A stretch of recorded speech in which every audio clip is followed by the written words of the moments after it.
Good morning all of you. आज एक बार फिर सभी बच्चों का स्वागत है हिंदी पाठशाला की इस कक्षा में। आज हम पढ़ने जा रहे हैं कक्षा 9वीं के पाठ 3। इस पाठ का शीर्षक है क्या निराश हुआ जाए। इस निबंध को लिखा गया है आचार्य हजारी प्रसाद द्विवेदी जी के द्वारा। हजारी प्रसाद द्विवेदी जी हिंदी साहित्य के जाने माने निबंधकार, प्रतिष्ठित निबंधकार, सम्मानित निबंधकार, कहानीकार रहे हैं। आचार्य हजारी प्रसाद द्विवेदी जी का जन्म बलिया, जो कि उत्तर प्रदेश में है, के दुबे के छपरा नामक गांव में सन 1907 में हुआ था। इनकी पारंपरिक परंपरा के चलते संस्कृत का अध्ययन बचपन से ही इन्होंने किया और बाद में काशी हिंदू विश्वविद्यालय में ज्योतिषाचार्य की परीक्षा भी उत्तीर्ण की। इनके गुरुदेव रविंद्रनाथ के आश्रम में इन्होंने सन 1940 से सन 1950 तक हिंदी भवन के निर्देशक रहे।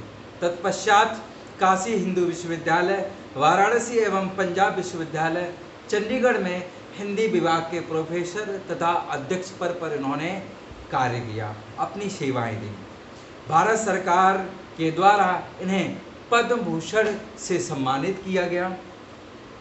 हिंदी साहित्य जगत में हजारी प्रसाद द्विवेदी जी एक निबंधकार, उपन्यासकार, समालोचक तथा शोधकर्ता, इतिहासकार के रूप में प्रचलित रहे। इनके कुछ प्रमुख रचनाएं हैं जो बहुत प्रसिद्ध हैं, जैसे अशोक के फूल, विचार प्रवाह, कुटज, कल्पलता आदि इनके निबंध संग्रह हैं।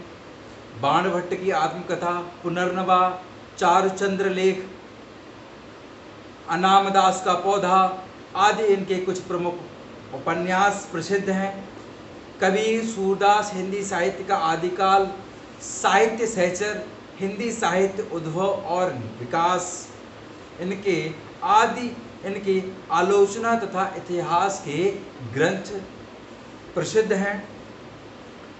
आज हम जिस निबंध को पढ़ने जा रहे हैं, जिसका शीर्षक है क्या निराश हुआ जाए। हजारी प्रसाद द्विवेदी जी ने समाज में रहकर समाज की तरक्की के लिए, देश की तरक्की के लिए काफ़ी कार्य किए। बहुत विचारशील रहे हैं।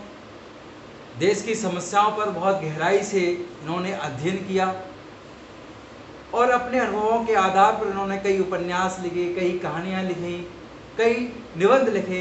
उन्हीं प्रसिद्ध रचनाओं में से एक बहुत खासा प्रसिद्ध रचना आप सबके पाठ्यक्रम में दी गई है, जिसका शीर्षक मैंने आपको बताया है। शीर्षक है क्या निराश हुआ जाए।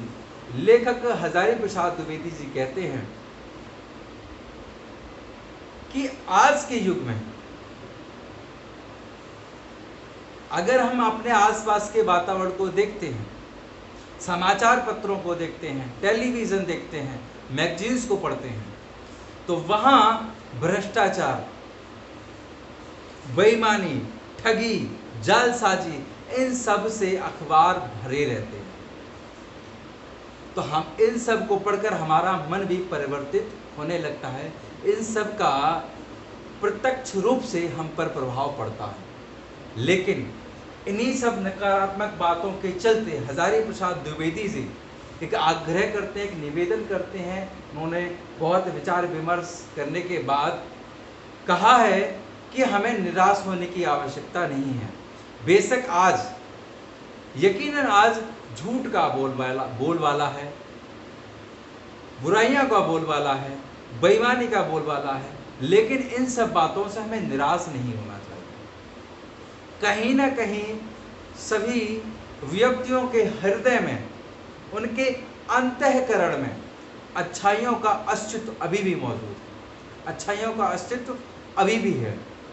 तो हमें उन अच्छाइयों पर ध्यान देना चाहिए। हमें हमेशा सकारात्मक बातों का ही स्मरण करना चाहिए, हमेशा सकारात्मक ही देखना चाहिए।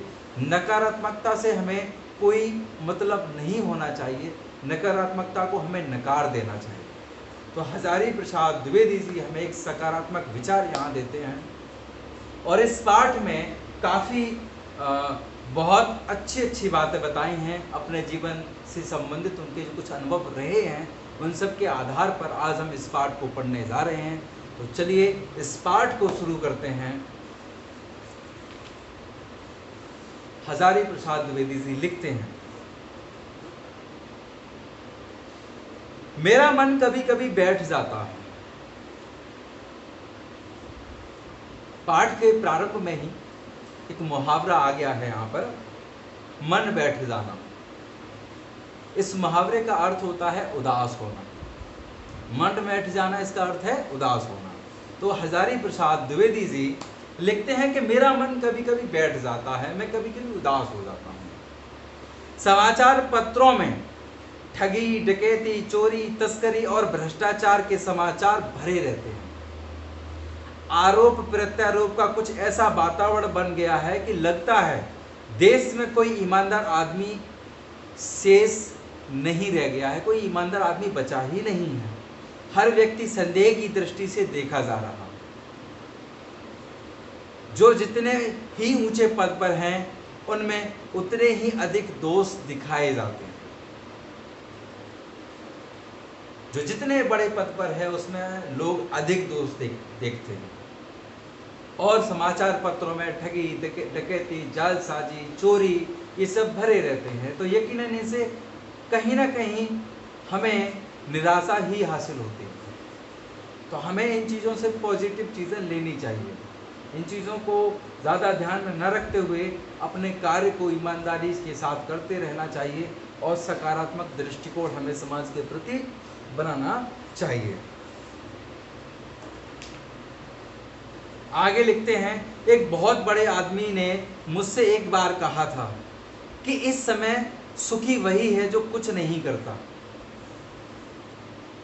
जो कुछ भी करेगा उसमें लोग दोष खोजने लगेंगे, यानी कि जो कार्य करेगा उसमें दोष निकालेंगे। जो कार्य करेगा ही नहीं किसी प्रकार का तो उसमें किसी प्रकार का दोष निकाला नहीं जा सकता। यहां हजारी प्रसाद द्विवेदी जी ने तंज किसा है।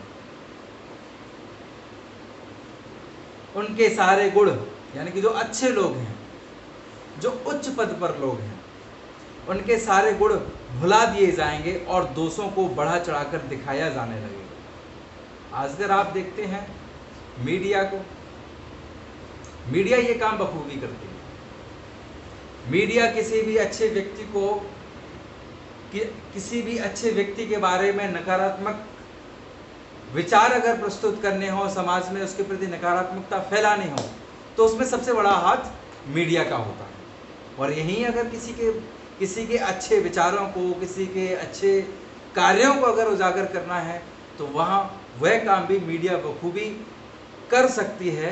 लेकिन आज का समय ऐसा है, आजकल लोग दोष ज़्यादा देखते हैं, अच्छाइयों को लोग ज़्यादा नहीं पूछते, अच्छाइयों की परवाह नहीं करते। उन्हें सिर्फ इस बात का ज्ञान रहता है, इस बात की उन्हें धुन रहती है कि किसी प्रकार लोगों की कमियों को देखा जाए और लोगों की कमियों को उछाल कर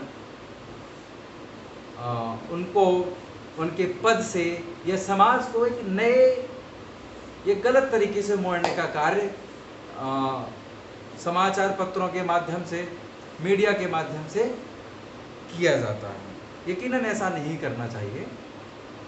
हजारी प्रसाद द्विवेदी जी आगे लिखते हैं कि यही कारण है कि हर आदमी दोषी अधिक दिखाई देता है, गुणी कम दिखाई देता है। यह बिल्कुल ही गुणी दिखाई नहीं देगा। स्थिति अगर ऐसी ही रही तो निश्चित ही यह चिंता का विषय है।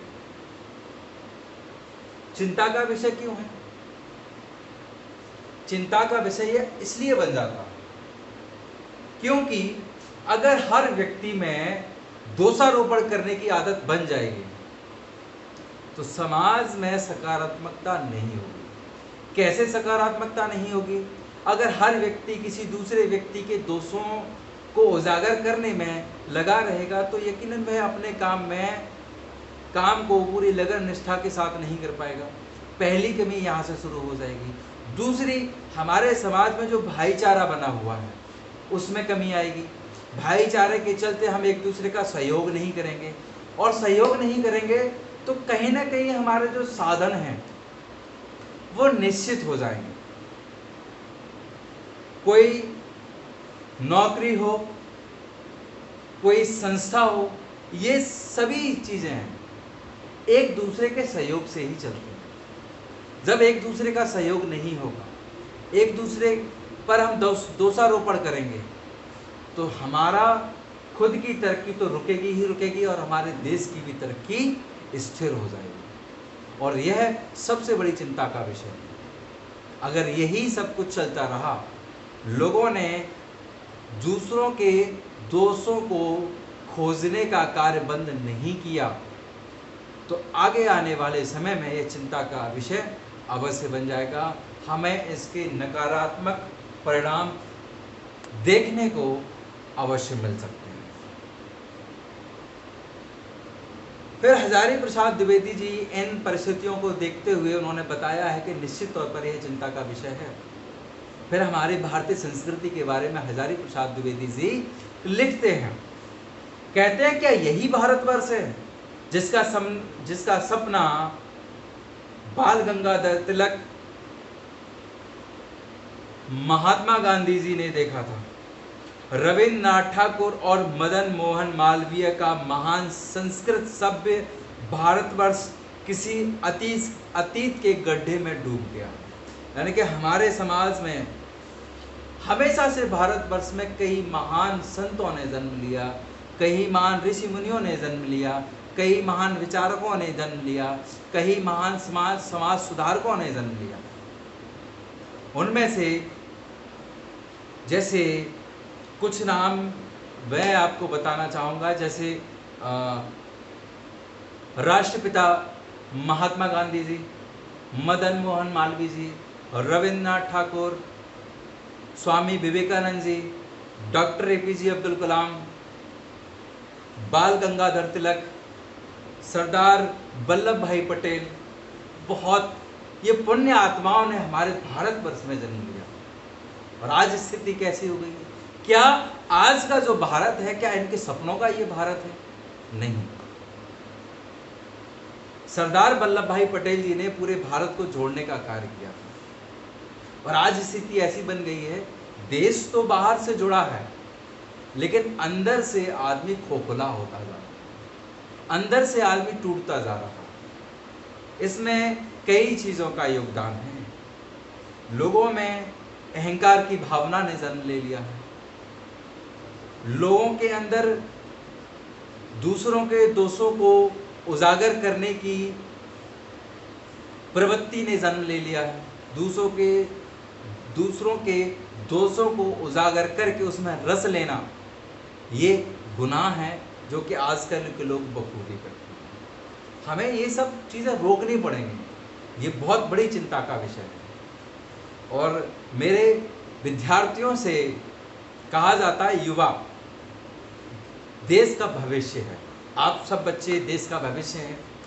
आप ईमानदारी निष्ठा के साथ सभी बच्चे मेरे पढ़ाई करेंगे, सभी विद्यार्थी अच्छे से पढ़ाई करेंगे और पाठ के माध्यम से, गुरु के माध्यम से, अपने परिवार के माध्यम से जो आपको शिष्टाचार सिखाया जाएगा, उस शिष्टाचार के चलते, उस शिष्टाचार के मार्ग पर चलते हुए आप सभी लोग, सभी बच्चे, सभी विद्यार्थी एक अच्छे भविष्य का निर्माण करेंगे, एक अच्छे समाज का निर्माण करेंगे, अब भारतवर्ष की उन्नति में अपना योगदान देंगे, ऐसी मेरी कामना है।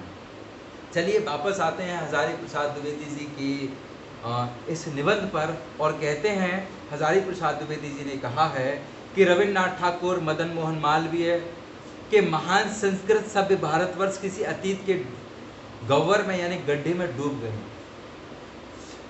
आर्य और द्रविड़, हिंदू और मुसलमान, यूरोपीय और भारतीय आदर्शों की मिलन भूमि जो कि भारतवर्ष है। हम सब जानते हैं कि भारतवर्ष में कई धर्मों के लोग, कई जातियों के लोग मिलजुल कर एक साथ रहते हैं। ये वही पावन भूमि है जहां किसी प्रकार का कोई भेदभाव नहीं किया जाता था। लेकिन आज अगर परिस्थितियों पे गौर किया जाए तो भेदभाव देखने को अवश्य मिल जाएगा। लेकिन हमें इन चीज़ों पर विचार विमर्श करके हमें सुधरने की आवश्यकता है, हमें अपने विचारों में परिवर्तन लाने की आवश्यकता है।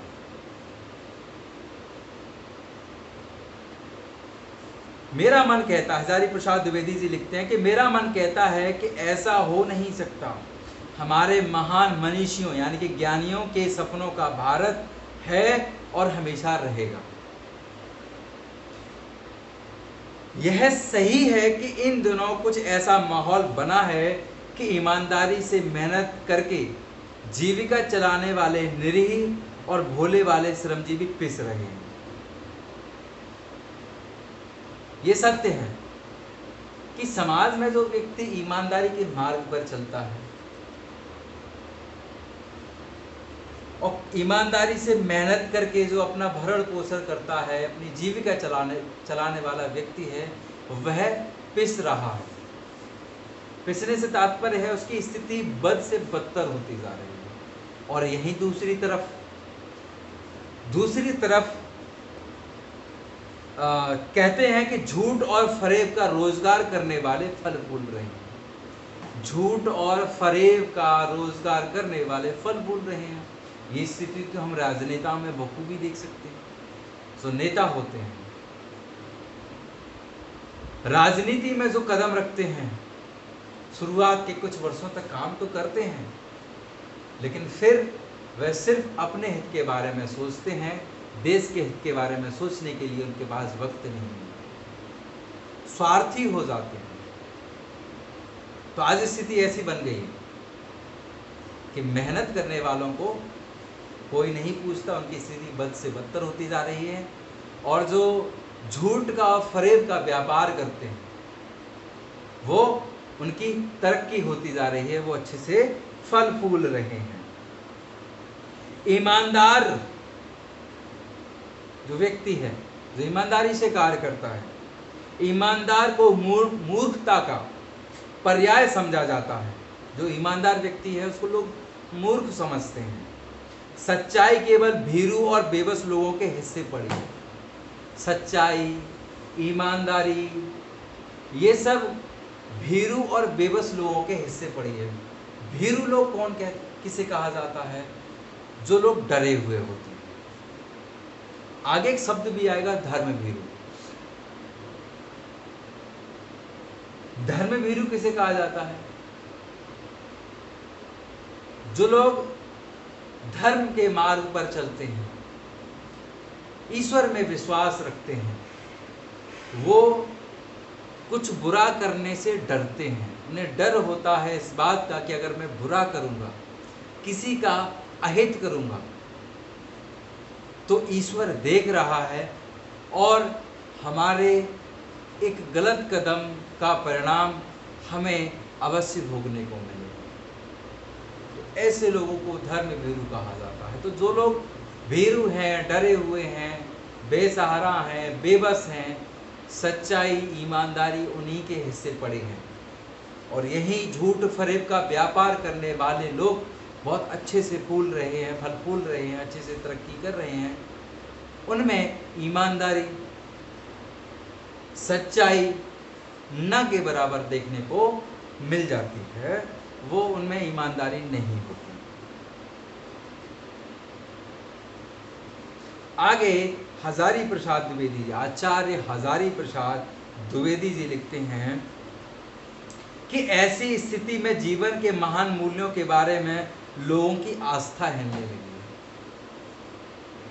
कि जो अभी स्थिति मैंने आपको बताई है, ऐसी स्थिति के चलते जीवन के जो महान मूल्य हमारे ऋषि मुनियों ने, विचारकों ने, महान व्यक्तियों ने जो हमें और हमारी संस्कृति ने जीवन के महान मूल्य बताए हैं, उन सब से आज के व्यक्ति की आस्था हिलने लगी है। उन्हें विश्वास नहीं रह गया है। वो महान मूल्य कौन कौन से हो सकते हैं? वो महान मूल्य कौन कौन से हैं? वो महान मूल्य है सच्चाई, ईमानदारी, भरोसा, साहस, धैर्य, एकाग्रता, कर्मठता, विश्वास, सकारात्मकता, ये हमारे जीवन के महान मूल्य हैं। और झूठ और फरेब के चलते इन महान मूल्यों से हमारा विश्वास उठने लगा है।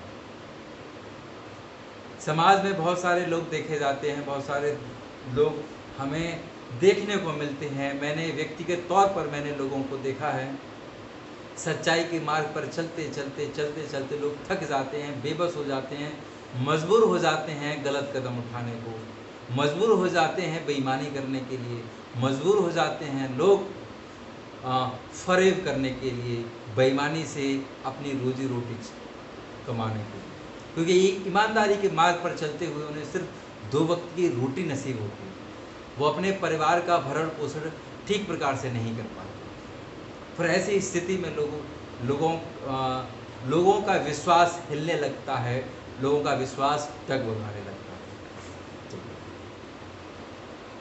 आगे हजारी प्रसाद द्विवेदी जी लिखते हैं, परंतु ऊपर ऊपर जो कुछ दिखाई दे रहा है हमारे समाज में, ऊपर ऊपर जो हमें दिखाई दे रहा है वह बहुत ही हाल की मनुष्य निर्मित नीतियों की त्रुटियों की देन है। जो फरेब है, बेईमानी है, लालच है, ये सब क्या है?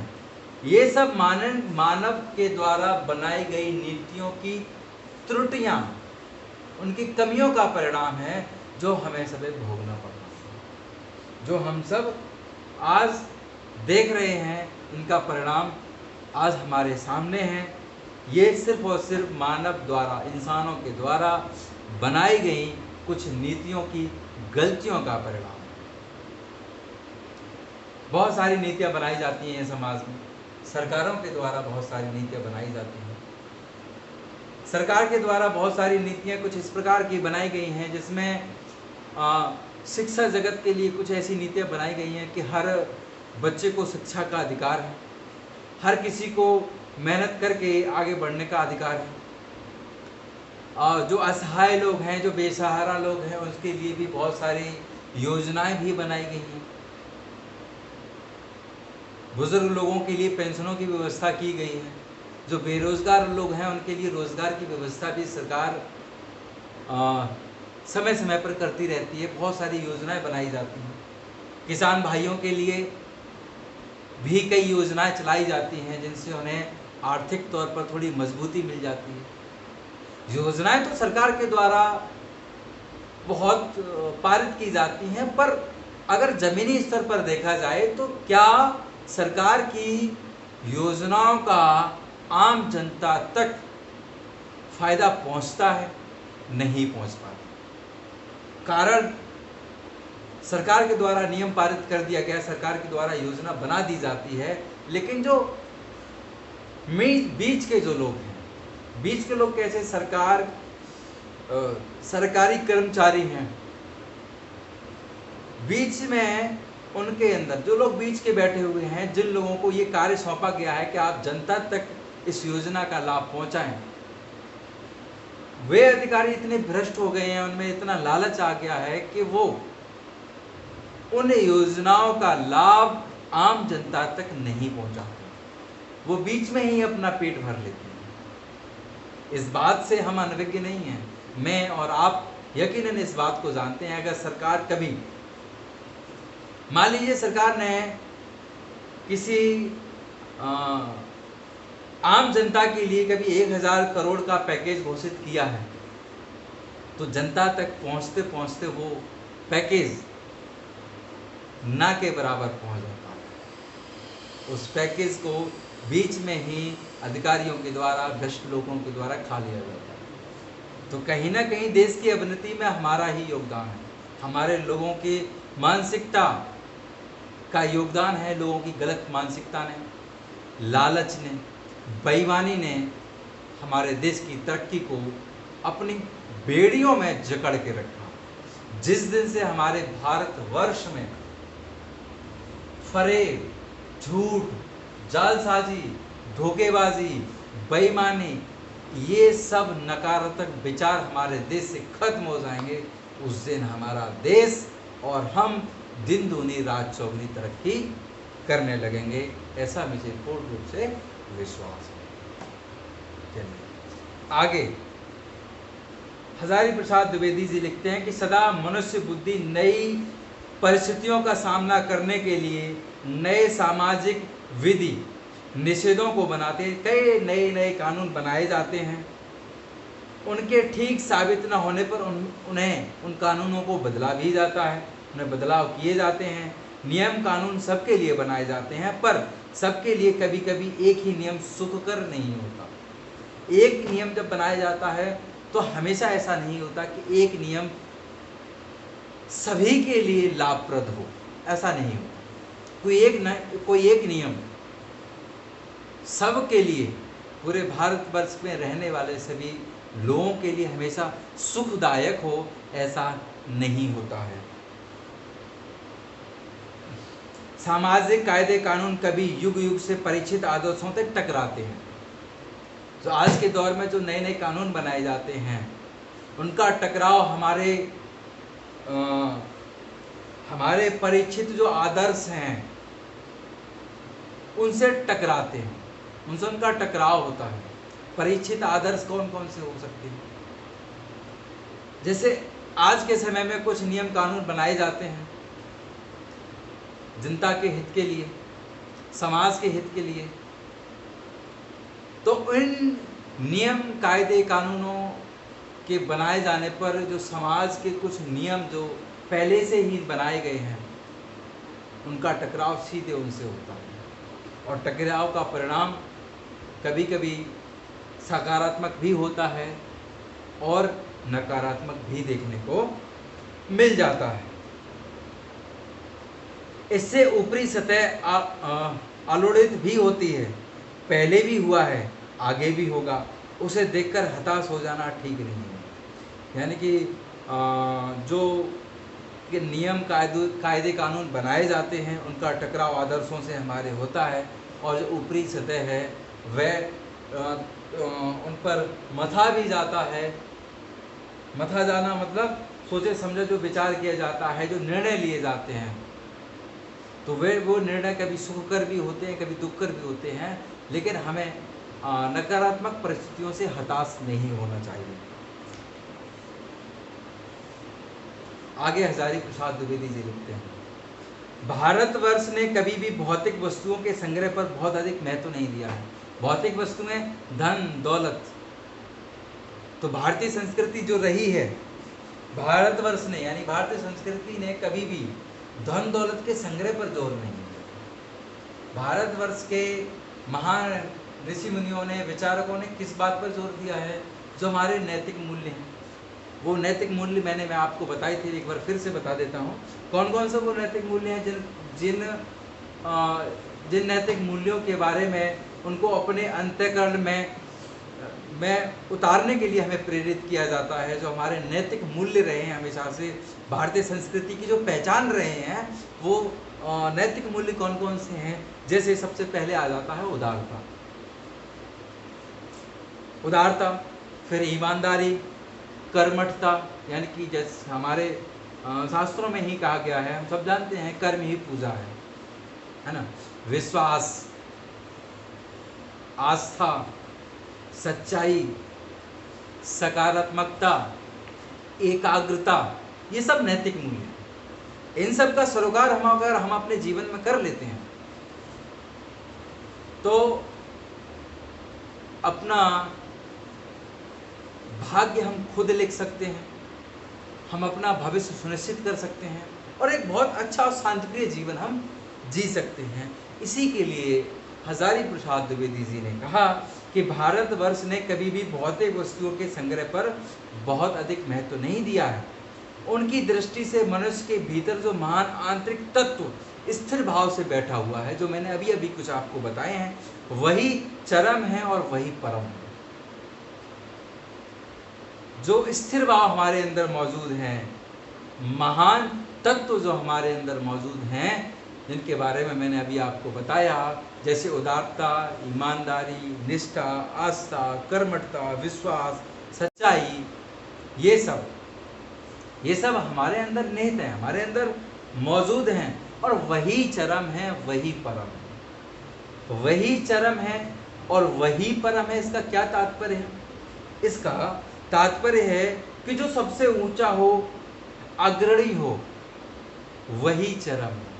सबसे ऊंचा क्या है? सबसे ऊंचे हमारे नैतिक मूल्य हैं, जो अभी अभी मैंने आपको गिनाए, वही सबसे ऊंचे हैं और वही चरम है। जो सबसे प्रधान हो वह परम है, और ये नैतिक मूल्य प्रधान भी है, इसीलिए ये चरम भी हैं और इसीलिए ये परम भी हैं। तो नैतिक मूल्यों के बारे में हमेशा से भारतीय संस्कृति ने उन्हें बढ़ावा देने का कार्य किया है।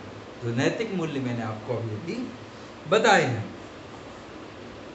कुछ विकार भी हैं। मनुष्य, हर व्यक्ति के अंदर कुछ विकार होते हैं, दोष होते हैं। वो दोष कौन कौन से हो सकते हैं?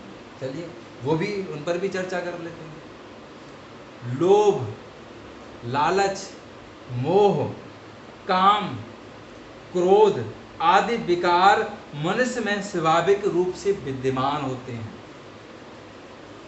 हर व्यक्ति के अंदर देखने को मिल जाते हैं।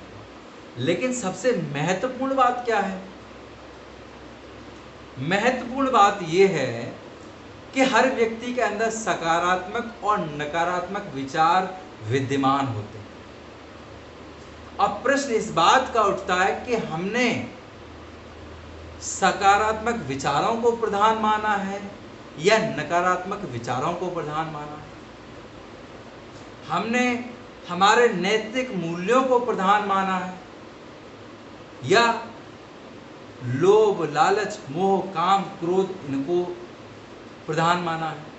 अगर व्यक्ति ने लोभ, लालच, मोह, क्रोध, काम को प्रधान माना है तो वह नकारात्मकता के दलदल में डूबता जाएगा और एक दिन ऐसा आएगा कि उसका अस्तित्व समाप्त हो जाएगा। और यहीं दूसरी तरफ देखा जाए तो जो हमारे नैतिक मूल्य हैं, उदारता, ईमानदारी, सच्चाई, कर्मठता, विश्वास, आस्था, इन सबको अगर हमने प्रधान मान लिया तो यकीनन हम तरक्की करेंगे, समाज में सम्मानित होंगे, और एक दिन ऐसा आएगा कि हमारा सम्मान पूरा भारतवर्ष ही नहीं अपितु पूरे संसार में हम सम्मान को प्राप्त करेंगे। तो हमारे देश की संस्कृति ने हमेशा सकारात्मक मूल्यों को ही प्रधान माना। हमारे देश के लोगों ने हमेशा सकारात्मक मूल्यों को ही प्रधान माना। स्वामी विवेकानंद जी, महात्मा गांधी जी, रविंद्रनाथ टैगोर, सरदार वल्लभ भाई पटेल, इन्होंने हमेशा सकारात्मक विचारों को ही प्रधान माना, और आज इन्होंने अपने कार्यों से अपने आप को अमर कर दिया है। आज हम बहुत सम्मान की दृष्टि से हमारे महान मनीषियों यानी ज्ञानियों को हम उनके समक्ष नतमस्तक होते हैं, उन्हें याद करते हैं, उन्हें स्मरण करते हैं, और उनके सम्मान में हमारा हृदय, हमारा सिर झुक जाता है। फिर चाहे वो सरदार वल्लभ भाई पटेल जी हो गए, महात्मा गांधी जी हो गए, बाल गंगाधर तिलक जी हो गए, भगत सिंह जी हो गए, स्वामी विवेकानंद जी हो गए, इन सबको एक बार मैं नमन करते हुए उनके महान नैतिक मूल्यों को मेरा सत नमन है, जो उन्होंने हमारे समाज के उत्थान के लिए बहुत कार्य किए। और वहीं हजारी प्रसाद द्विवेदी जी भी इस बात का प्रमाण देते हैं कि समाज में अगर सकारात्मकता होगी, अगर व्यक्ति सकारात्मक पहलुओं को अपनाएगा तो वह तरक्की ही करेगा, समाज में सम्मानित ही होगा। ये बात मैं आपको पाठ में भी ये बात है, इन चीज़ों का विस्तार पूर्वक इन चीज़ों को बताया गया है, और आप लोगों को मैं भी अपनी तरफ से बताना चाहता हूँ और बता रहा हूँ कि इन नैतिक मूल्यों को आप प्रधान मानो। अगर मेरा हर शिष्य, मेरा हर छात्र इन नैतिक मूल्यों को प्रधान मानेगा तो वह बहुत ईमानदारी के साथ अपनी पढ़ाई करेगा, ईमानदारी के साथ पढ़ाई करेगा, उसका भविष्य उज्जवल होगा और हमारे सभी छात्रों का भविष्य उज्जवल होगा तो देश का भविष्य उज्जवल होगा ही। चलिए आगे हजारी प्रसाद द्विवेदी जी और भी लिखते हैं कि आचार्य हजारी प्रसाद द्विवेदी लिखते हैं कि लोभ, मोह, काम, क्रोध आदि विकार मनुष्य में स्वाभाविक रूप से विद्यमान रहते हैं, पर इन नकारात्मक विचारों को प्रधान मान लेना हमारी त्रुटि है। अपने मन तथा बुद्धि को उन्हीं के इशारे पर छोड़ देना बहुत नीच और अधम कार्य है, निकृष्ट कार्य है। हमें अपनी बुद्धि को, अपने मन को नकारात्मक विचार जैसे लोभ, मोह, काम, क्रोध के हवाले नहीं छोड़ना चाहिए। हमें इन पर लगाम लगा के रखनी चाहिए। भारतवर्ष ने कभी भी उन्हें उचित नहीं माना है। उन्हें सदा संयम के बंधन में से बांधकर रखने का प्रयत्न किया। जैसा कि मैंने अभी कहा था कि जो नकारात्मक विचार हैं, काम, क्रोध, लोभ, लालच, बेईमानी, इन सबको बेड़ियों में बांध कर रखना चाहिए। परंतु भूख की उपेक्षा नहीं की जा सकती, उपेक्षा, अवहेलना नहीं की जा सकती, उसका तिरस्कार नहीं किया जा सकता। भूख स्वाभाविक है, हर जीवित प्राणी को भूख लगनी ही लगनी है और भूख मिटाने के लिए उसे प्रयत्न भी करना है। तो भूख मिटाने के लिए हमें प्रयत्न करना है, वो प्रयत्न भी सकारात्मक होना चाहिए। ईमानदारी के मार्ग पर चलते हुए हमें अपना भरण पोषण करना चाहिए। और आगे क्या हमें भूख की उपेक्षा नहीं की जा सकती, भूख की अवहेलना नहीं की जा सकती, बीमार के लिए दवा की अवहेलना नहीं की जा सकती, गुमराह को ठीक रास्ते पर ले जाने के उपायों की उपेक्षा नहीं की जा सकती। जो गुमराह हैं, जो भटके हुए लोग हैं, उनको सही मार्ग पर ले जाने के लिए हमें प्रयत्न करना चाहिए, उनका तिरस्कार नहीं करना चाहिए। ऐसे मार्ग जो गुमराह को सही मार्ग पर ला सकते हैं, उनका तिरस्कार नहीं किया जाना चाहिए, उनकी अवहेलना नहीं की जानी चाहिए। एक बीमार व्यक्ति है, उसको दवाई की आवश्यकता पड़ेगी ही पड़ेगी। वो भूखा व्यक्ति है, उसके लिए भोजन की आवश्यकता पड़ेगी ही पड़ेगी। इसकी अवहेलना नहीं कर सकते, इसका तिरस्कार नहीं कर सकते। इसके लिए उसे मेहनत करना ही करना है, ईमानदारी के साथ मेहनत करेगा। कुछ लोग बेईमानी का मार्ग भी अपना लेते हैं। तो बेईमानी का अंत कैसा होता है? बेईमानी का, लालच का, क्रोध का, काम का अंत हमेशा सर्वथा कैसा होता है? सर्वथा बुरा ही होता है। और अच्छाई, सकारात्मकता, ईमानदारी, उदारता, ये सब हमेशा समाज में फलते फूलते रहते हैं। चलिए, हजारी प्रसाद द्विवेदी जी के द्वारा लिखा गया यह निबंध की कुछ महत्वपूर्ण बातें हमने यहाँ सीखी। उम्मीद करता हूँ सभी बच्चों को ये बातें समझ में आई होगी। इनको, इस पाठ को सभी बच्चों को, सभी विद्यार्थियों एक बार दोबारा से पढ़ लेना है। और अगर आपको किसी भी शब्द में, किसी भी वाक्य में किसी प्रकार की कोई शंका है, कोई आपत्ति है, तो आप मुझसे संपर्क कर सकते हैं। संपर्क करने के लिए आपको बतलाया गया है कि इस वीडियो के डिस्क्रिप्शन में टेलीग्राम चैनल का लिंक दिया गया है, वहां जाकर आप अपनी शंका का समाधान कर सकते हैं। आज हमने स्वामी आचार्य हजारी प्रसाद द्विवेदी जी के द्वारा लिखे गए निबंध को हमने पढ़ा। इसका हमने कुछ भाग पढ़ा है।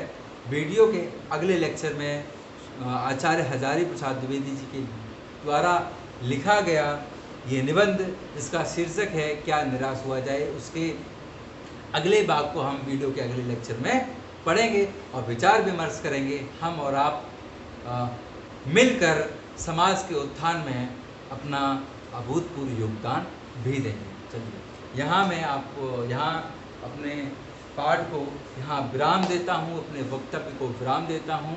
आशा करता हूँ सभी बच्चे पूरी ईमानदारी निष्ठा के साथ इस पाठ को पढ़ेंगे, अपनी पढ़ाई को जारी रखेंगे। चलिए यहाँ मैं आप विराम देता हूँ।